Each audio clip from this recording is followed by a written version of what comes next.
Alô, som, som, som, som. Saindo som aí? Tá saindo som? Som.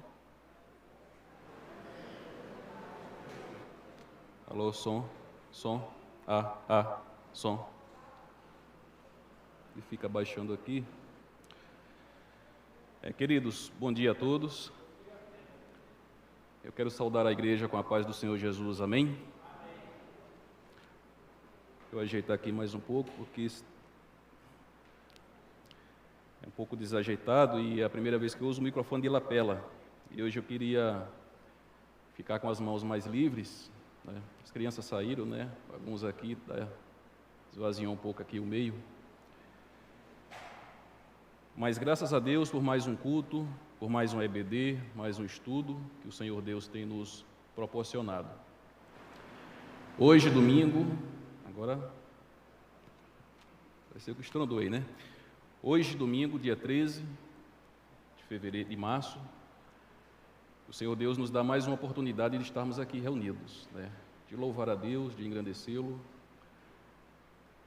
porque justamente viver em unidade, como bem falou o irmão agora há pouco, é viver compartilhando de momentos, não somente no campo teórico de nossas vidas, mas, sobretudo, na prática, né? Aquilo que aprendemos nas EBDs, aquilo que compartilhamos nos cultos à noite, aquilo que vivenciamos com os irmãos nas relações sociais do dia a dia, tudo isso tem que desembocar em um resultado de uma vida que glorifique a Deus. E a Igreja Batista Esperança, eu quero fazer questão de ressaltar isso aqui, porque tem poucos meses, né, que eu faço parte deste corpo, desta comunidade, e eu tenho sido bastante abençoado, eu tenho sido bastante, de forma privilegiada, alcançado com bênçãos no Senhor. E o domingo, queridos, ele é um dia especial, porque nós temos a prática de separar um dia, né, para parabenizar a esposa, o marido, o filho, o parente mais próximo. E temos, às vezes, a dificuldade de separar esse dia para nos colocar diante da presença de Deus, para podermos estar mais próximo dEle, estudando a Sua palavra. Porque só assim nós vamos ter uma boa vida, né, uma boa prática para Deus no seio da igreja. E não existe uma vida prática, não existe uma vida genuína para a honra e glória de Deus, se não for à luz da palavra dEle. É por isso que nós ouvimos, né, dos estudiosos, que ortodoxia e ortopraxia andam juntos. Não existe separar, desvincular esses dois aspectos. Então, para podermos prestar um culto ao nosso Deus, nós precisamos, para uma vida santa, praticar esse livro em nossas vidas.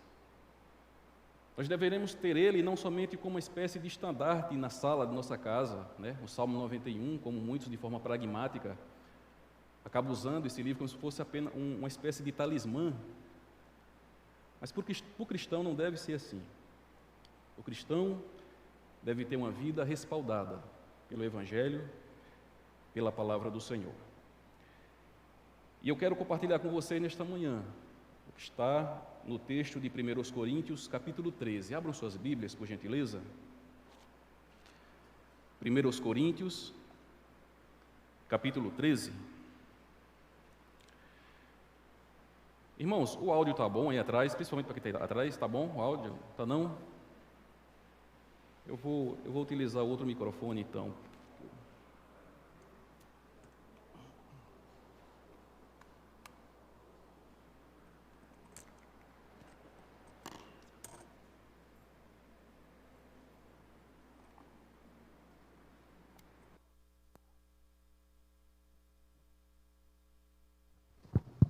Alô, som.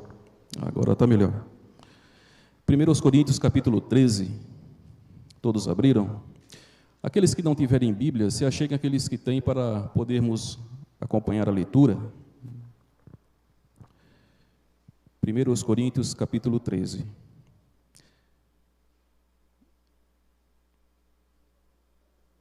Diz assim a palavra do Senhor. A parte B do versículo 31, diz assim: E eu passo a mostrar-vos ainda um caminho sobremodo excelente. Ainda que eu fale a línguas dos homens e dos anjos, se não tiver amor, serei como bronze que soa, ou como símbolo que retine. Ainda que eu tenha o dom de profetizar e conheça todos os mistérios e toda a ciência, ainda que eu tenha tamanha fé, a ponto de transportar montes, se não tiver amor, nada serei. E ainda que eu distribua todos os meus bens entre os pobres, ainda que entregue o meu próprio corpo para ser queimado, se não tiver amor, nada disso me aproveitará. O amor é paciente, é benigno, o amor não arde em ciúmes, não se ufana, não se ensoberbece, não se conduz inconvenientemente, não procura os seus interesses, não se exaspera, não se ressente do mal, não se alegra com a injustiça, mas regozija-se com a verdade. Tudo sofre, tudo crê, tudo espera, tudo suporta. O amor jamais acaba, mas havendo profecias, desaparecerão, havendo línguas cessarão, havendo ciência passará. Porque em parte conhecemos e em parte profetizamos. Quando, porém, vier o que é perfeito, então o que era em parte será aniquilado. Quando eu era menino, falava como menino, sentia como menino, pensava como menino. Quando cheguei a ser homem, desisti das coisas próprias de menino, porque agora vemos como em espelho, obscuramente. Então veremos face a face. Agora conheço em parte, então conhecereis como também sou conhecido. Agora, pois, permanecem a fé, a esperança e o amor. Estes três, porém o maior destes é o amor. Até aqui. Senhor Deus, bendito e amado Pai, estamos aqui, Senhor, nesta manhã, reunidos com o propósito de Te louvar. E nessa ocasião, ó Pai, queremos trazer aqui, enfatizando a importância do ajuntamento da igreja, não somente para agregar números, mas principalmente para comungar dentro daquilo que a Tua palavra nos propõe. Deus, nós Te pedimos que o Senhor nos lapide, Senhor, com o Teu Espírito Santo, à luz da Tua Santa Palavra, à luz do Teu Santo Evangelho, que o Senhor venha nos moldar segundo o caráter que é em Teu Filho Jesus, porque nele está o nosso padrão de vida. Em Cristo Jesus está a motivação da nossa existência, porque não temos motivação e não temos sentido na vida a não ser aos pés do Senhor Jesus. Que o Senhor nos ajude, Pai, a vivermos em comunhão, a vivermos em amor. Somos limitados, nós não conseguiremos, Senhor, enxergar nem ao menos um palmo à frente do nosso nariz, sem o Teu Espírito Santo nos conduzindo. Que o Senhor nos ajude e nos fortaleça na fé, porque nós dependemos do Senhor. Debaixo das Tuas asas, na palma da Tua mão e aos Teus pés é o lugar mais alto onde o crente pode estar. Assim nós oramos, em nome de Jesus. Amém. Bem, queridos, como já vocês perceberam, a pequena introdução aqui do que vai ser compartilhado com os irmãos, fala justamente a respeito daquilo que é o resultado da obediência da igreja à vontade do Senhor e nas relações que diz respeito à mesma. Eu falei aqui no início que, ao chegar na Igreja Batista Esperança, eu fui bem acolhido e eu percebi, e não somente eu, mas aqueles que logo antes chegaram aqui, podem dizer e dar o testemunho de que a Igreja Batista Esperança tem esse coração, né, de afago, de carinho, de acolhimento. Mas também nós devemos entender que a Igreja Batista Esperança, assim como qualquer uma outra comunidade cristã, independente da cultura, língua, ela também é uma igreja que precisa preencher as lacunas que a mesma tem. O nosso querido irmão que veio aqui fazer a introdução do culto, ele colocou bem, apesar que às vezes, né, quando nós ouvimos palavras às vezes um pouco duras, não com a intenção de machucar, mas de ouvir a verdade, né, porque o mundo hoje está mais preocupado com o politicamente correto, a igreja do Senhor não deve estar preocupada com isso. A igreja do Senhor deve estar preocupada em se submeter à vontade de Deus, e isso muitas vezes implica em sacrifício. Sacrifício na vida particular, pessoal, na vida familiar, profissional, nas relações sociais com o outro lá fora, com o ímpio. Mas no seio da igreja, esse tipo de comportamento não deve ser alimentado. Esse tipo de comportamento deve ser rejeitado. E isso é percebido na atuação do Espírito Santo na vida do mesmo. Pois bem, antes de entrarmos propriamente no texto, discorrer sobre o texto que acabamos de ler, eu queria trazer aqui um pouco do contexto histórico dessa carta, né? 1 Coríntios. Essa carta de 1 Coríntios é uma carta que, como autoria, tem o apóstolo Paulo, e a maioria das epístolas do Novo Testamento é de autoria do apóstolo Paulo, e ele, como sendo um teólogo, como sendo um homem de uma cultura de conhecimento, que Deus o chama a servi-lo. E é interessante que a gente vai ver que Deus, ele opera através da sua igreja em diferentes características. Pessoas, se a gente observar as Escrituras, por exemplo, né, ela procede da escrita de homens que foram usados como caneta pelo Espírito Santo, cerca de pelo menos 40 homens, 40 pessoas, de culturas diferentes, povos diferentes. E o mais incrível é que essa palavra ela não se contradiz, né? Porque ela é a palavra de Deus, não do homem, porque não depende do homem, mas é a palavra de Deus. E Paulo escreve essa carta, queridos, como sequência de uma primeira, porque ele já havia escrito uma primeira carta. Ele deixa bem claro que ele já havia advertido a igreja, dado algumas instruções. Essa carta se perdeu, não sabemos porquê e o que continha nela, mas nós devemos aquietar os nossos corações nas Escrituras, o que nós temos hoje, porque alguém pode perguntar, tá, irmão Marcos, mas se achar alguma carta, algum livro, né, que se perdeu, Deus o sabe, em sua soberania, cabe inserir esse livro, essa epístola na Bíblia? Não, porque nós entendemos que as Escrituras, ela é suficiente para as nossas vidas. Ela não é exaustiva, mas é exaustiva no sentido de trazer uma compreensão de Deus em todos os aspectos. Mas ela é suficiente para a nossa vida, relação e prática. Essa epístola foi escrita por volta do ano 55, como eu falei, pelo apóstolo Paulo. E Paulo escreve essa carta aos irmãos de Corinto em meio a um contexto de perseguição. Afinal de contas, todo o contexto do Novo Testamento, inclusive do Velho, nós sabemos que eles foram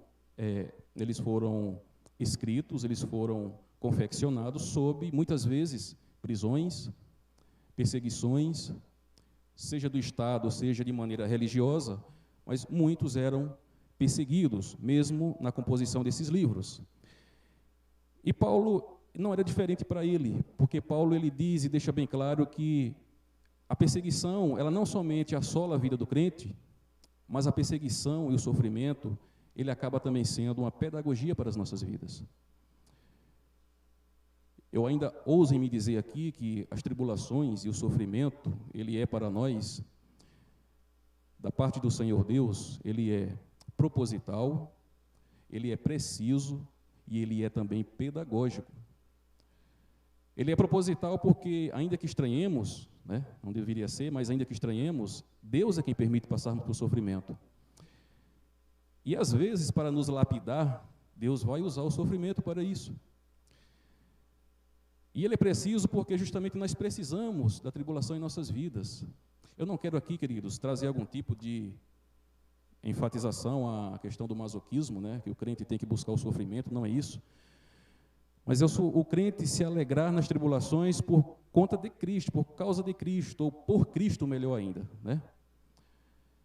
Então nós não vamos fugir das tribulações enquanto estiver aqui na terra. E principalmente no que diz respeito à comunhão dos irmãos, não vamos fugir. E as tribulações, ela é pedagógica, porque ela nos ensina, nos leva para a um varão que viva para a honra e glória do Senhor, para um homem que dentro da ética cristã, ele compartilhe de uma vida que agrada a Deus. Mas, aqui em seguida vem uma pergunta, o cara traga aqui uma pergunta que ecoa em nossos corações muitas vezes, e principalmente no mundo em que estamos vivendo. A pergunta que eu trago aqui é: o que é o amor? O que é amar de maneira genuína? E quando eu falo aqui amar de maneira genuína, eu não trato aqui de um amor o amor que o mundo apresenta, porque nós sabemos, e é sabedor de nossa parte, que à luz da palavra de Deus, eu não vou dizer nem que é um paradoxo, é uma antítese mesmo, é uma contradição que o mundo muitas vezes apresenta como amor. Então, acaba aqui essa pergunta: o que é o amor? Muitos vão entender que o amor, principalmente na cabeça dos muitos jovens, né, de que o amor é uma sensação que ele sente, um sentimento, né, quando bate um friozinho na barriga, aquela sensação gostosa no peito. Ou então, quando o jovem se apaixona, até mesmo um adulto, e diz: estou amando. Esse é o amor verdadeiro. Uma jovem, um jovem que se apaixona, passa a ter um sentimento de atração, e aí em seguida começa a escrever em todos os lugares, né? Esse é o amor da minha vida. Ou então, quando paramos a ouvir concepções de amor no sentido platônico, em dizer que o amor, ele paira no campo das ideias, também no aspecto sentimental. Indo mais longe ainda, querido, o amor muitas vezes também ele é mal entendido de maneira ao extremo. Nós podemos trazer aqui como exemplo uma tragédia que há anos atrás ocorreu, né? No dia 11 de setembro de 2001, quando homens, achando agradar ao seu Deus, o Deus Alá, pegaram aeronaves e lançaram contra vidas. Sim, vidas, porque lançaram em torres, em lugares onde tinham pessoas, vidas, e vidas são mais importantes do que aquilo que tem e possuímos. E em nome de um Deus, em nome de uma loucura religiosa e fanática, dizimam milhares de pessoas. Essa experiência trágica que até hoje famílias, né, lamentam suas percas ao World Trade Center, são exemplos do antagonismo do amor. Infelizmente, às vezes no seio da igreja cristã, surge algumas loucuras do tipo. Às vezes surge em comportamento de pessoas que se dizem cristãs, mas que usam da palavra de Deus, usam do caráter de Deus para se esconder atrás da cruz de Cristo. Não no sentido genuíno, porque nós, como crentes, nos escondemos atrás de Cristo, porque nós dependemos dele. Mas muitos usam a cruz do Senhor Jesus de maneira mercadejante, de maneira a querer esconder aquilo de mau caráter que ele tem cometido, aquilo que ele tem feito. E aí diz: eu sou crente. Mas aí o que acontece? Como já disse alguém, por conta dos bodes, a igreja do Senhor é acusada, está pagando o preço. A igreja do Senhor, ela paga o preço pelos desfalques daqueles que estão no meio dela, porque nós sabemos que, como diz a Escritura, há o trigo, mas também há o joio. Pois bem, queridos, nós vamos observar que Paulo, nessa epístola, capítulo 13, Paulo ele vai aqui acentuar pelo menos 3 pontos. Ele vai dizer o que é o amor, o que o amor não é e o que o amor faz. E nós não devemos confundir amor com que muitas vezes, inclusive até na nossa introdução, na nossa tradução, né, pelo menos a que eu tenho aqui atualizada, ela diz: o amor é o dom supremo. O amor é o dom supremo. Nós devemos trazer aqui uma pequena correção, porque se nós formos buscar no sentido etimológico da palavra amor, amor, ela não entra como um dom, porque dom é um talento. Dom é algo que você consegue adquirir quando você, por exemplo, você canta, você tem uma voz que chama atenção. Dom é quando você tem uma boa retórica e um bom desenvolvimento no falar. Ou então, dom é quando você tem aquele dom de ajudar alguém em um sentido que seja isolado em sua vida. Cantar, por exemplo, não é o meu dom, né? Às vezes em casa, quando eu tento cantar, a esposa e o menino diz: chega, misericórdia. Então aí eu não tenho esse dom. Mas discorrendo ao texto, queridos, de 1 Coríntios, capítulo 13, eu queria que vocês me acompanhassem aí na leitura, a partir do versículo 1. Vamos retomar a parte B do versículo 31. E eu passo a mostrar-vos ainda um caminho sobremodo excelente. Ou seja, olha, eu tenho Paulo diz, igreja, olha, eu tenho algo que é excelso, é maravilhoso, está acima do que vocês buscam. Porque o que vocês buscam é algo puramente terreno, da forma que vocês agem. Mas eu tenho algo sobremodo excelente para mostrar para vocês. Me escutem. E aí Paulo continua. Versículo 1. Ainda que eu fale a línguas dos homens e dos anjos, se não tiver amor, serei como bronze que soa, ou como símbolo que retine. Se os queridos irmãos continuarem na leitura, vocês vão observar que Paulo sempre usa o termo ainda, ainda, ainda. Paulo dá a entender aqui, e é claro, patente e latente aos nossos olhos, que quando ele fala que ainda que eu fale a línguas dos homens e dos anjos, se não tiver amor, serei como bronze ou como símbolo que retine. Paulo está usando aqui uma hipérbole. Paulo não está dizendo que o cristão ou alguém vai chegar a ter todas as ciências do conhecimento. Paulo não está dizendo também que o falar em línguas, né, e possuir todos os dons, né, dos homens. Isso não vai acontecer. Existe até um debate, né, a respeito do falar em línguas, né, porque quando Paulo fala em línguas nesse contexto, inclusive era uma das coisas que estava trazendo confusão à igreja de Corinto, era o falar em línguas no sentido dialeto, no sentido de línguas de nações, né. É claro que na comunidade cristã existe aqueles que pensam e acreditam que o falar em línguas refere-se a línguas dos anjos, línguas estranhas. Mas, se a gente for olhar no capítulo 2 de Atos, né, ali se encontram pelo menos 14 ou 15 nações ali presentes. Então, havia ali a atuação do Espírito Santo, né, como maldição para o judeu que rejeitou o Senhor Jesus, a palavra que estava sendo disseminada através das nações, em outras línguas. E Paulo ainda continua, porque ele diz o seguinte, que ele usa dois elementos aqui para se referir como sendo um amor, entre aspas, um amor vazio. Ele diz: serei como o bronze que soa, ou como o símbolo que retine. Irmãos, naquela época, como hoje, né, não é diferente, hoje existem milhares de religiões. Naquela época não era diferente, porque muitos tinham suas crenças, suas religiões de mistério, né, seus misticismos.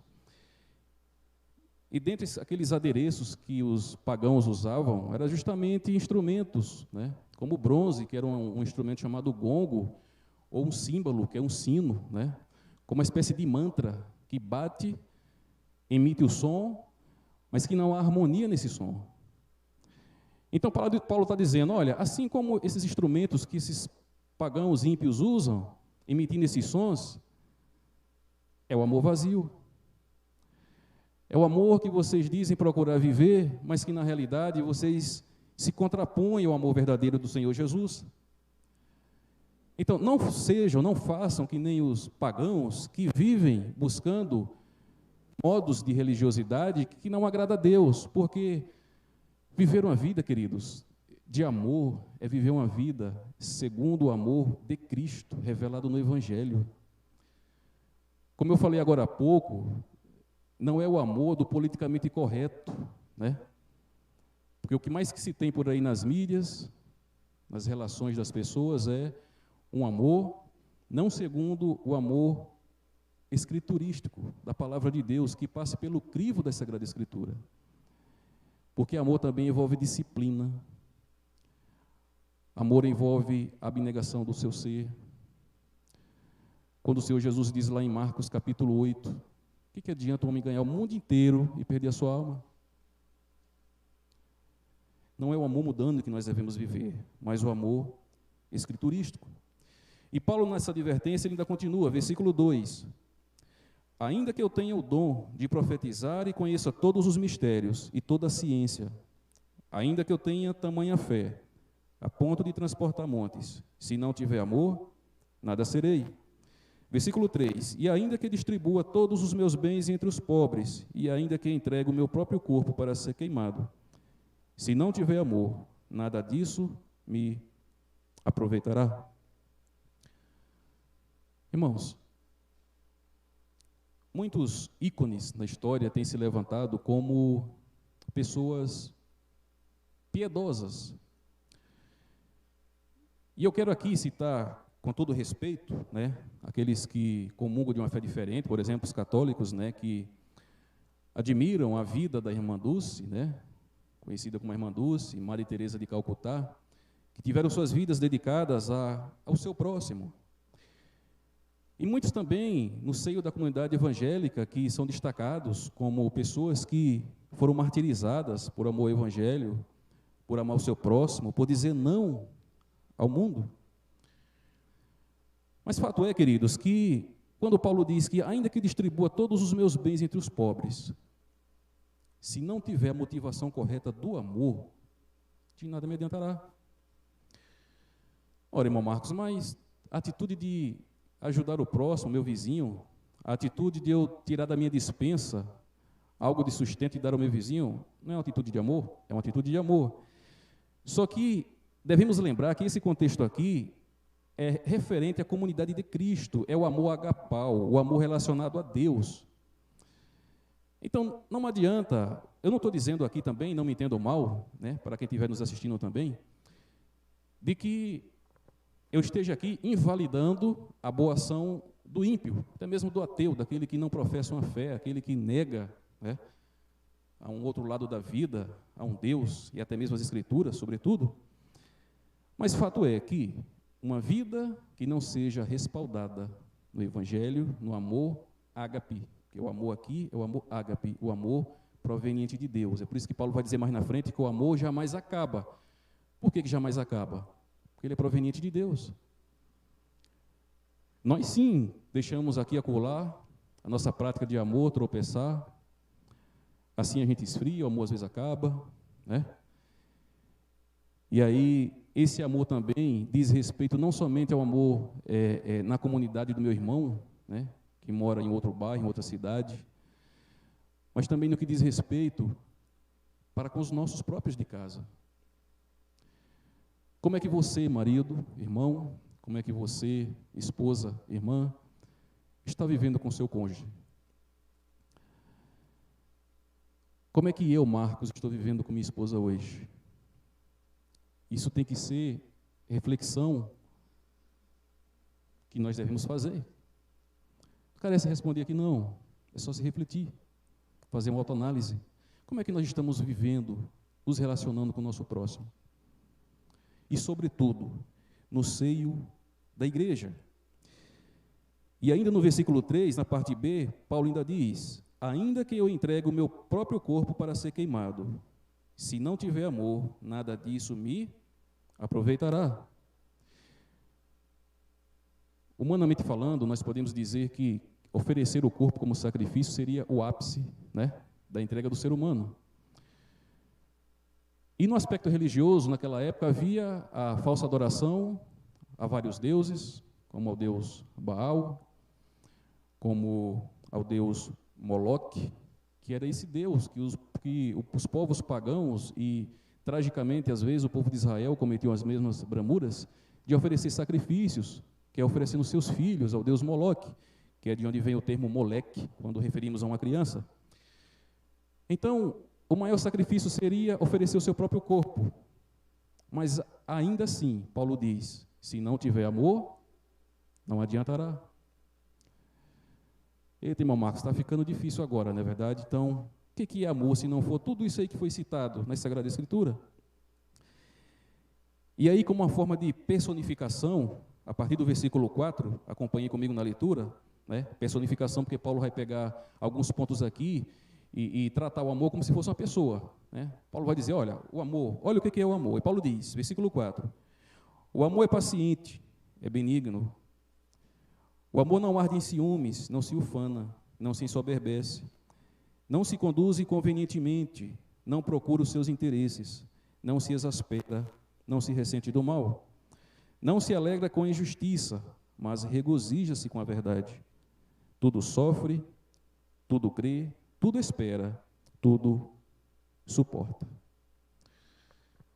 Irmãos, amor, às vezes até o irmão pode dizer assim, não, mas isso é uma tecla que é batida todos os dias e eu cogito nessas coisas, mas a palavra de Deus tem que ser ruminada, né? Ela tem que ser ruminada, né? Assim como o processo natural do, né? Aqui na nossa região, o bode, por exemplo, né? Que come, chega no chiqueiro e vai ruminar o alimento. Assim tem que ser na vida do crente, é ruminar a palavra de Deus, para que essas coisas sejam não somente, como é que se diz, cativadas pela nossa mente, mas enfatizadas em nossa mente. E então, nessa personificação, Paulo diz, o amor é paciente e é benigno. Queridos, quantas vezes nós somos impacientes até mesmo com nós mesmos, não é verdade? Imagine em relação ao nosso próximo.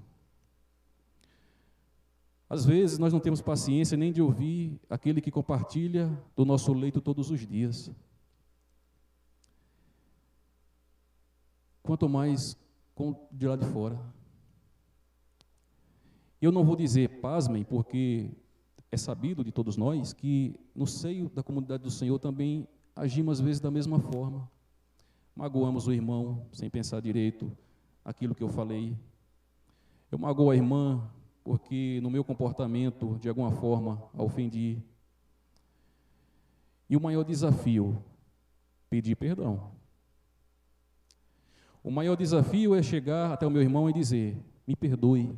Não somente em palavras, mas em atitude. E perdão, queridos, não significa dar uma amnésia, não é a gente esquecer o mal que o outro fez para mim, ou que eu cometi contra você. Porque se fosse assim seria fácil, não é verdade? Seria fácil. Dava uma amnésia, esquecia, pronto, está tudo resolvido. Mas aí onde mora o desafio de perdoar. Aqui onde mora o desafio de sermos parecidos com Cristo, de ter o amor altruísta e não o amor egoísta. Aqui onde mora a oportunidade que a gente tem de mostrar para o mundo de que a igreja é luz e sal, e não o contrário. Por isso que Paulo diz, o amor é paciente, mas o amor também é benigno. E aí eu creio que é importante ressaltarmos aqui de que há uma diferença de ser benigno e bondoso, né? Porque ser benigno é uma atitude onde o indivíduo, ele, digamos assim, não faz mal a ninguém. Eu tenho o meu vizinho, José vive lá na dele, eu vivo aqui, José não mexe comigo, não mexe com o vizinho do lado de lá, né? José trabalha, José tem as suas responsabilidades do dia a dia, José é um homem benigno. Meu irmão na fé, Antônio, é um homem benigno.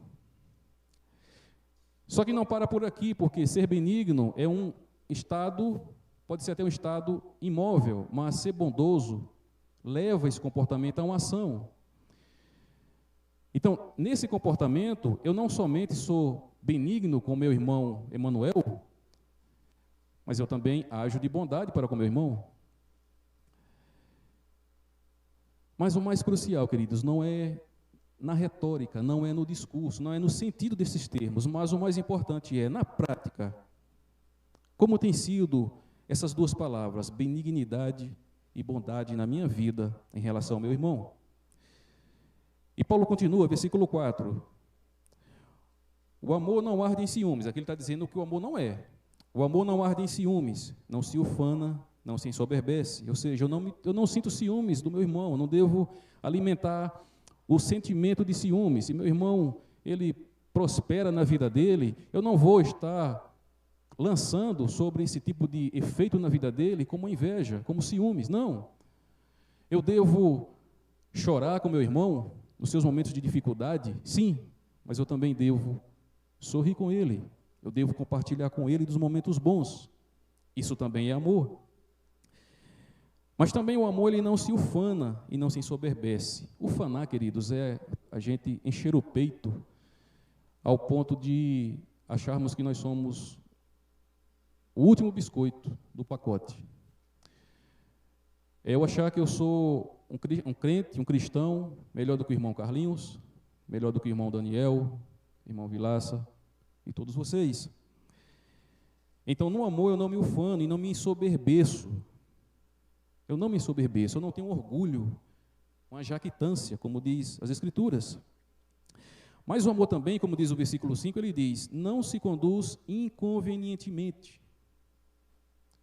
Aqui está o X da questão também, porque a inconveniência ela vai ser em todos os aspectos também, como característica do amor. Porque nas nossas relações sociais, quantas vezes nós nos deparamos com situações que a gente tem que pôr em balança. Isso convém, isso não convém. Como diz o apóstolo Paulo, nas epístolas aos Coríntios, todas as coisas me são lícitas, mas nem todas me convêm. Todas as coisas me são lícitas, mas nem todas edificam. Então nós devemos, queridos, colocar em balança o nosso comportamento no dia a dia. O que glorifica o Senhor? É claro que a vida ela não é transparente, né? Ela não, para a gente saber tudo como é que deve ser dirigido em nossas vidas, e aí nós vamos ter dificuldades, né? Várias dificuldades. Às vezes a gente se pergunta, meu Deus, eu estou glorificando o Teu nome aqui nesse local, no meu trabalho, na minha casa, aqui nesse espaço. Eu estou glorificando o Teu nome nesse procedimento? Às vezes o crente se embaraça. Às vezes o cristão para em determinadas situações que ele não sabe o que fazer, não é verdade? Ontem, um irmão de uma outra denominação, né, chegou para mim e me perguntou, irmão Marcos, me diga uma coisa, o que você acha do cristão ouvir música secular? Eu não vou entrar aqui nessa questão, nos méritos dos preâmbulos da discussão, mas antes de responder a ele e dar o meu ponto de vista, eu disse, querido, você deve saber uma coisa, o cristão ele deve ser moderado em tudo. O cristão ele deve procurar buscar o equilíbrio em todas as coisas, porque aí não está o sentido do amor. Fere o caráter de Deus? Não use. Não fere? Use. Agora, use com moderação. Então, queridos, agir de maneira inconvenientemente é um dos pontos onde o cristão tem que estar se policiando. É um dos pontos onde o cristão deve estar buscando vigiar a todo momento, para que não ofenda ao irmão de maneira principalmente proposital, que infelizmente acaba acontecendo. Mas Paulo também diz que ele não procura os seus interesses, não se exaspera e não se ressente do mal, parte B do versículo 5. O irmão, aquele que deve de maneira, e eu digo de maneira não somente proposital na sua tendência, mas de buscar de maneira proposital, no sentido, sob a supervisão do Espírito Santo. Então, o crente ele não deve buscar os seus próprios interesses, mas também ele não se exaspera, ou seja, ele não vive irritado, ele não vive como uma espécie de um barril de pólvora. Nós podemos observar hoje em dia, né, nós temos aí como exemplo, por exemplo, aí as redes sociais, onde nós usamos a mesma para ofender ao nosso próximo. Sejam debates no que diz respeito à política, religião, filosofia. Aqui e acolá nós estamos trazendo grande ferimento no coração do nosso próximo. E muitas vezes a gente passa pelo outro, né? De maneira hipócrita, e olá, bom dia, tudo bem? Mas lá eu estou acabando com ele. E se ainda não para por aí, eu ainda às vezes, na frente dele, ainda acabo machucando. Eu acabo agindo de maneira ao fio do desespero. Mas Paulo ainda continua, queridos, versículo 6. O amor não se alegra com a injustiça, mas regozija-se com a verdade. Versículo 7. Tudo sofre, tudo crê, tudo espera, tudo suporta. Tudo sofre porque o cristão ele deve compartilhar com o irmão justamente os momentos difíceis também, como eu falei agora há pouco. Ele sofre, ele suporta o irmão naquilo que ele não concorda até mesmo, e no campo das ideias, porque ser cristão não significa ser uniforme nas ideias. Nós não devemos concordar, eu não devo ser vascaíno porque meu irmão é vascaíno, eu não devo ser flamenguista porque meu irmão é flamenguista, né? Não sou obrigado a vestir um blazer, porque meu irmão vem de blazer para a igreja. Isso é uniformidade. Mas a unidade, ela diz respeito justamente ao agir no meio das diferenças. E aí eu volto a repetir, eis o desafio. viver esse amor unânime. Mas esse amor também tudo crê, tudo espera e tudo suporta. Tudo crê porque o cristão não deve ser também pessimista. É claro que nós não devemos ser um tipo de indivíduo, como tem muitos religiosos, que acabam muitas vezes agendando, né, colocando Deus na agenda, como se não fosse o contrário, né? Nós é que devemos entrar na agenda de Deus, mas muitos dizem que Deus deve entrar na sua agenda porque Deus vai operar milagres, né? Quantas propagandas nós não vemos por aí? Venham para tal lugar porque vai haver milagres, venham porque o seu casamento vai ser consertado, venha porque a sua vida financeiramente vai haver prosperidade. Mas não é isso. Quando Paulo diz que tudo crê, é o crente que é otimista. É o crente que não abre a boca e diz: eita, irmão, vai dar errado. O negócio não vai dar certo, não. Vamos pensar direitinho, vamos postergar isso aí, deixar mais para frente e ver se dá certo. Vamos ficar em casa, né? Como disse o irmão Josuelto. Vamos ficar em casa, vamos nos acomodar. Vamos ouvir a palavra daqui mesmo. Bom, né, quem não pode, ali na frente tem um banner, né, dizendo que aquele que não puder vir até aqui o templo, assista o culto de casa. Né? Há muitos nessa situação que não tem como vir. Mas muitas vezes nós nos acomodamos. Né? Nós nos acomodamos, deixando que o pessimismo e não o otimismo, né, invada nossos corações. Mas Paulo vai dizer agora sobre o aspecto do amor. Como é que esse amor se aplica? E o que é o amor também? Versículo 8, ele diz, me acompanhe na leitura. O amor jamais acaba, mas havendo profecias desaparecerão, havendo línguas cessarão, havendo ciência passará. Porque em parte conhecemos e em parte profetizamos. Quando, porém, vier o que é perfeito, então o que era em parte será aniquilado. Quando eu era menino, falava como menino, sentia como menino, pensava como menino. Quando cheguei a ser homem, desisti das coisas próprias de menino. Porque agora vemos como em espelho, obscuramente. Então, veremos face a face. O versículo 8 da parte B, queridos, ele diz que, ele destaca aqui pelo menos 3 pontos, porque ele vai falar de profecias, ele vai falar do falar em línguas, ele vai falar das ciências, que era justamente um dos problemas que estava havendo na igreja de Corinto. Porque a igreja de Corinto estava buscando o quê? Dons miraculosos. A igreja de Corinto estava priorizando elementos que podem até fazer parte da vida do cristão, mas que não deve ser levado como aquilo que é mais importante.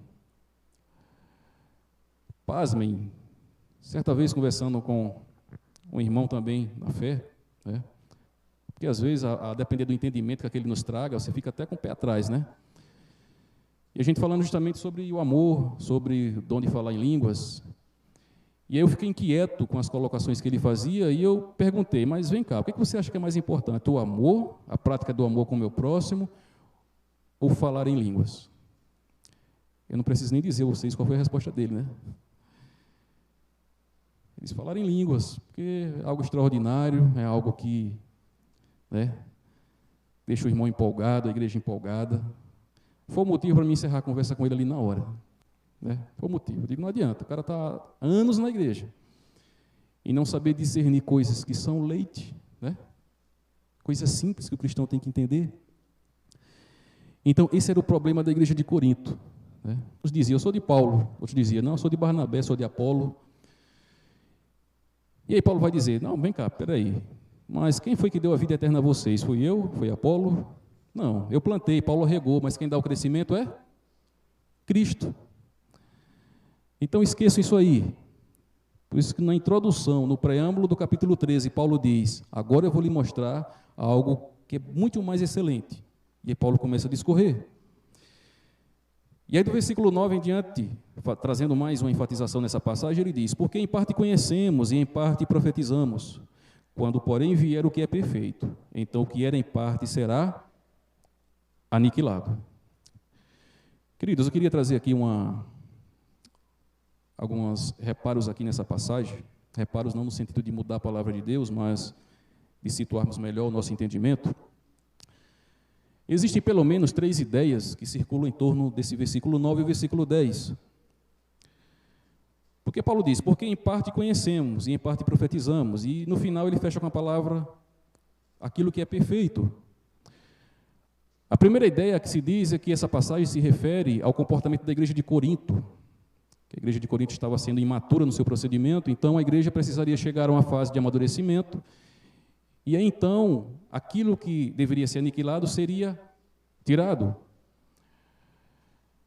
Mas uma segunda ideia que se dizem é que aqui se refere às Escrituras, ao cânon do Evangelho, a Bíblia, né, que se fechou por volta do ano 4 ao século V, que se refere ao fechamento desse cânon, as Escrituras completas. Então, aí, com as Escrituras, nós teríamos a revelação do Senhor e não precisaríamos mais de alguns adereços na igreja cristã.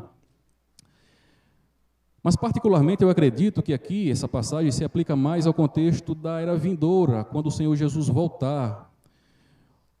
Porque, pensem comigo, versículo 9, quando Paulo diz, porque em parte conhecemos e em parte profetizamos. Quando, porém, vier o que é perfeito, então o que é em parte será aniquilado. Eu digo que eu entendo ser essa a conclusão dessa passagem, porque enquanto estivermos aqui, tudo vai ser obscurecido. Enquanto estivermos aqui, nós vamos precisar da fé. Enquanto estivermos aqui nesta terra, nós vamos precisar de esperança. Paulo diz na sua epístola aos Romanos, no capítulo 5, que dentre os 4 pontos que ele destaca ali, a fé, a esperança, né, o esperar no Senhor, porque a esperança que Paulo afirma nas Escrituras Sagradas, ela tem uma conotação um pouco diferente da nossa, porque quando você diz assim, isso vai dar certo, vamos ter esperança. Só que geralmente, queridos, e vocês vão concordar comigo, acredito que essa esperança que nós usamos no nosso contexto, né, ocidentais, não é uma esperança consolidada, porque a gente vive naquela perspectiva de espera. Será que vai dar certo? Será que não vai dar? Só que a esperança que as Escrituras nos trazem é uma esperança convicta, é uma esperança que já se realizou. Embora entre aquela questão teológica, né, do já e um ainda não, né, somos salvos, mas seremos salvos porque o Senhor Jesus nos buscará para a glória. Mas em Cristo Jesus essa vitória, essa salvação, ela já é adquirida. Ela já é conquistada em Cristo Jesus. Então, o contexto dessa passagem, Paulo está se referindo justamente à questão da volta do Senhor Jesus, porque em Cristo tudo será transparente, eu não precisarei mais de fé. Porque como diz Hebreus capítulo 11, a fé é a certeza do que, queridos? Das coisas que não vemos. Na glória, acredito que a gente não vai precisar mais de fé, né? A gente vai estar com o Senhor Jesus, né, por toda a eternidade. A gente vai estar lá compartilhando de uma eternidade onde, na presença do Senhor, vamos estar aprendendo dele por toda a eternidade e gozando do Senhor. Porque assim como aqui na terra, o mais importante não é a bênção de Deus, mas o abençoador, creio também que nos céus o mais importante não vai ser as coisas que Deus vai nos dar, né? Ser coroados, como diz o livro de Apocalipse, mas a própria glória do Deus em nossas vidas. E eu queria que vocês me acompanhassem o versículo 12, porque eu acredito que aqui, aliás, vamos voltar ao versículo 11, porque eu acredito que aqui Paulo vai dar mais respaldo a essa ideia. Versículo 11, ele continua. Quando eu era menino, falava como menino, sentia como menino, pensava como menino. Quando cheguei a ser homem, desisti das coisas próprias de menino. Então, veja, como é que nós vivemos sendo meninos? Vivemos como menino na nossa meninice. Porque, como eu falei, enquanto vivemos aqui nesta terra, queridos, como igreja, nós vamos agir com infantilidade muitas vezes. Nós vamos muitas vezes, como eu falei aqui, e volto a repetir, nós vamos machucar o nosso irmão, nós vamos errar. Nós vamos deixar várias lacunas. E não carece aqui de um psicólogo para nos convencer disso, que a palavra de Deus é o maior psicólogo, né? Que entra até juntas e medulas. que mostra para nós o que realmente nós somos, que nós devemos colocar a nossa cara no pó, que nós devemos dizer: eu não mereço nada, mas tudo que eu tenho é graça do Senhor. Andando com o irmão, recentemente, aí a gente falando justamente das bênçãos do Senhor, ele dizia: irmão Marcos, eu tenho mais do que mereço. Eu digo: permita-me que dizer algo. Eu digo: eu prefiro dizer, eu tenho mais do que preciso, porque merecer eu não mereço nada.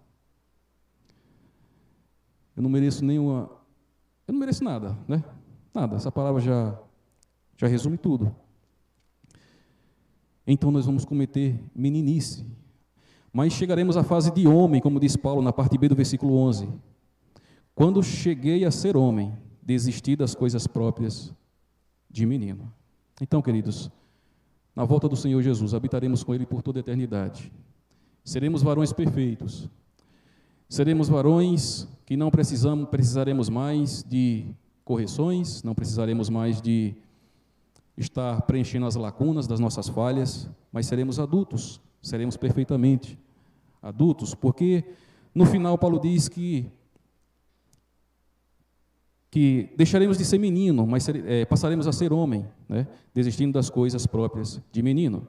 E aí no versículo 12, acompanhe comigo ainda nessa leitura, Paulo ainda diz: porque agora vemos como em espelho, obscuramente, então veremos face a face. Agora conheço em parte, então conhecereis também, como também sou conhecido. Eu acredito que aqui trata, sim, justamente da volta do Senhor e da nossa estadia com Ele por toda a eternidade. Quando clamamos: Maranata, vem Senhor, também é um clamor dizendo: Senhor, está doendo, o calo está machucando, mas muito maior, Senhor, do que o Senhor nos livrar desses calos é a Tua glória. Amém, igreja? E Paulo na parte B ainda continua, do versículo 12: agora conheço em parte, então conhecerei também, como também sou conhecido. Versículo 13: agora, pois, permanecem a fé, a esperança e o amor. Porém, esses três, o maior destes é o amor. Eita desafio, né, queridos? Eita desafio de praticarmos, né, essa palavrinha chamada amor.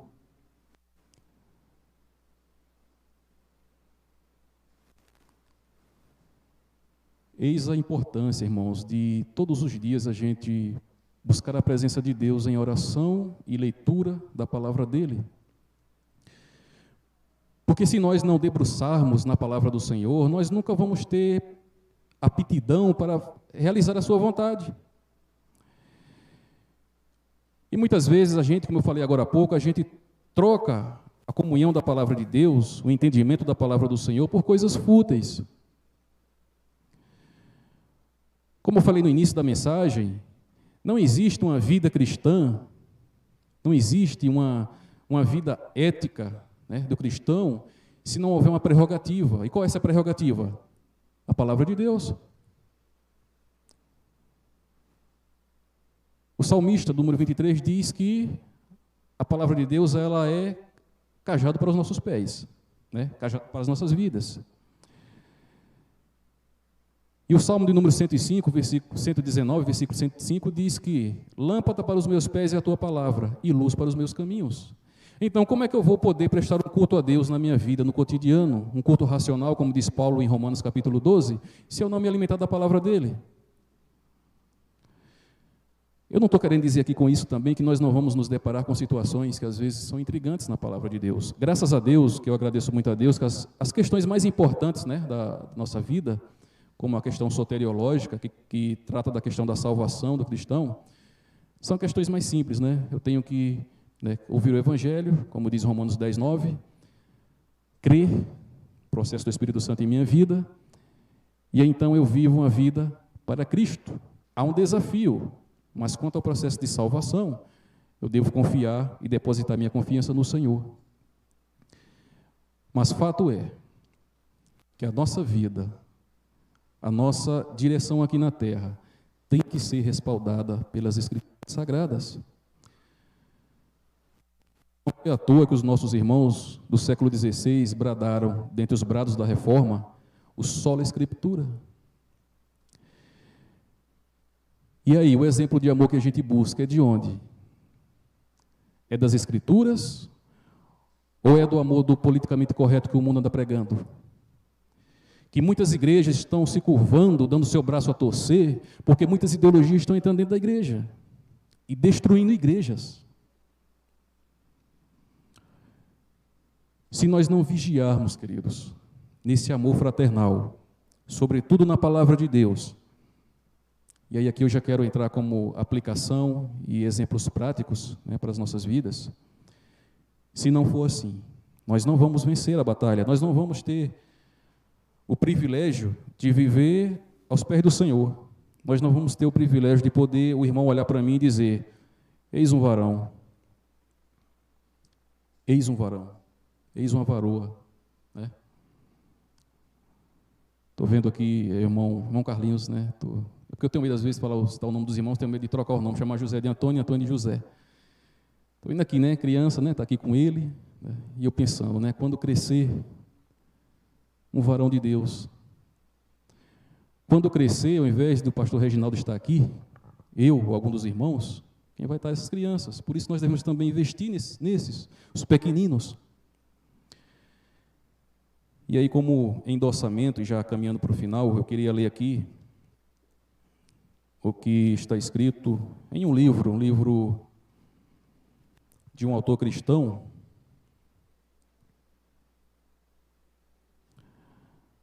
É um livro, queridos, que eu até convido você também a adquiri-lo, esse livro.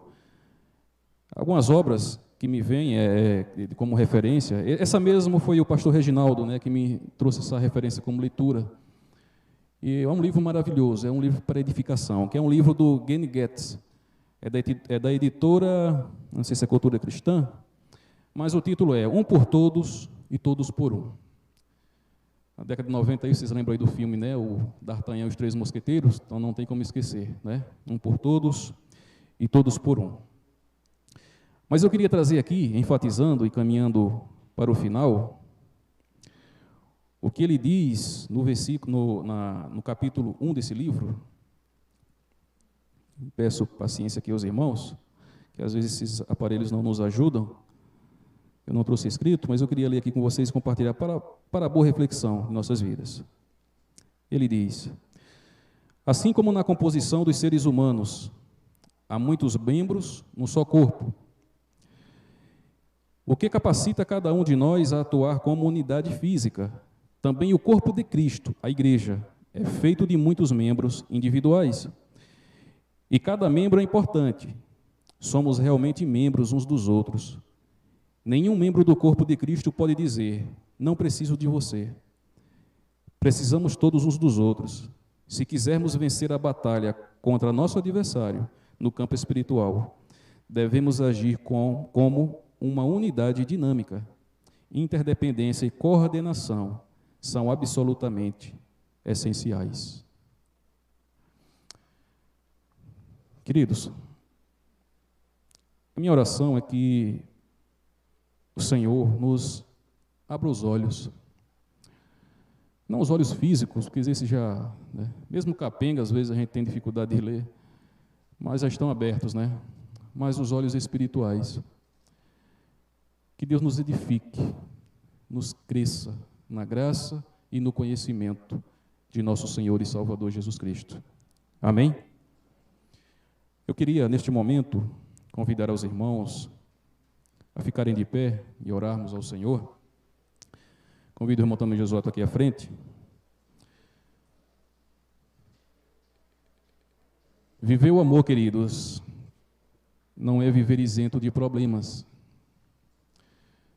Viver o amor é justamente isso. É o sacrifício. As dificuldades da vida. Hoje mesmo, pela manhã, eu, minha esposa principalmente, fomos pegados de surpresa com o falecimento do avô dela, seu Jessé. Seu Jessé tinha mais de 100 anos. E Deus o levou, seu Jessé. Mas por que eu falo aqui desse senhor que de alguma forma fez parte da minha vida? É porque no momento que recebemos a notícia, eu fiquei de madrugada, bem cedinho, eu fiquei pensando, meu Deus, ainda que nós não vivamos nem 2/3 do que seu Jessé viveu, mas o tempo que nós vivermos aqui na terra, como nós vamos viver como igreja? Porque o mais importante não é se você vai viver 100, 200, 300 anos, né? A hipérbole aqui mais uma vez. Mas o mais importante é como você vai viver. E o mais importante, como o Senhor Jesus vai nos achar na sua volta. Que Ele nos ache revestidos com vestiduras brancas.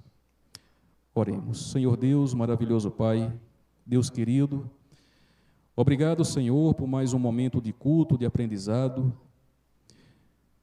Obrigado por mais um momento de comunhão, onde a Tua igreja se reúne, uma porção dela, Senhor, porque a Tua igreja, ela diz respeito a todo o planeta Terra, em relação a nações, línguas, povos e raças. E nós oramos para que a Tua igreja se desperte para a realidade do ajuntamento, da unidade, do viver o amor verdadeiramente. A Tua igreja, Senhor, ela precisa da direção do Teu Espírito Santo em nossas vidas.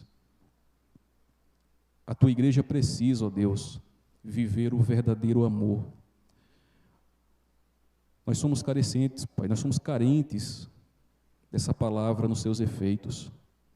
Nós somos carentes na prática do amor, no seio da comunidade cristã, em todos os aspectos, seja em relação ao nosso próximo, seja em relação ao nosso cônjuge, aos nossos filhos, ao nosso próximo lá fora, ainda que este não comungue da mesma fé, mas nós temos a responsabilidade de transmitir ao Cristo através do amor. Nós te pedimos, ó Pai, que o Senhor nos direcione neste propósito. Obrigado por mais um domingo, por mais um dia que estamos aqui comungando desta fé tão sublime, sem par. Como diz a Tua palavra, só existe uma fé, e essa fé é a que vem através do Teu Filho Jesus, revelado nas Santas Sagradas Escrituras. Abençoa aquele que está nos assistindo neste momento, aqueles que não puderam estar presentes.